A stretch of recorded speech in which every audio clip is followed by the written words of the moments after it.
দেশব্যাপী সর্বাত্মক আন্দোলন গড়ে তোলার উদ্দেশ্যে ৭ই জুলাই ঘোষণা করা হয় বাংলা ব্লকেট কর্মসূচি। বিকাল ৩টা থেকে বাংলা ব্লকেট কর্মসূচি ঘোষণা করা হলো। কর্মসূচির প্রথম দিনে রাজধানী Shahbag, Nilkhet, hair road, Minto road, science lab, Bangla motor road এবং ঢাকা আরিচা ও ঢাকা চট্টগ্রাম মহাসড়ক সহ প্রধান প্রধান সড়কগুলো কয়েক ঘন্টার জন্য অবরুদ্ধ করে রাখা হয়। ঢাকা বিশ্ববিদ্যালয়ের শিক্ষার্থীরা শাহবাগ মোড়ে, ঢাকা কলেজের শিক্ষার্থীরা সায়েন্স ল্যাব মোড়ে, ইডেন কলেজের শিক্ষার্থীরা নীলক্ষেত মোড়ে, জাহাঙ্গীরনগর বিশ্ববিদ্যালয়ের শিক্ষার্থীরা ঢাকা আরিচা মহাসড়কে এবং কুমিল্লা বিশ্ববিদ্যালয়ের শিক্ষার্থীরা ঢাকা চট্টগ্রাম মহাসড়ক অবরোধ করে রাখে।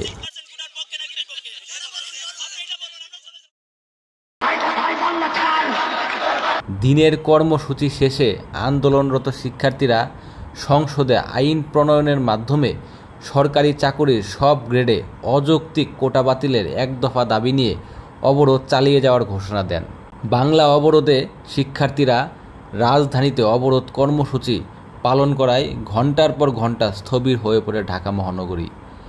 কেন্দ্রীয় কর্মসূচির সঙ্গে সামঞ্জস্য রেখে সারা দেশের কলেজ ও বিশ্ববিদ্যালয়ে ক্লাস ও পরীক্ষা বর্জনের ঘোষণা দেয় শিক্ষার্থীরা।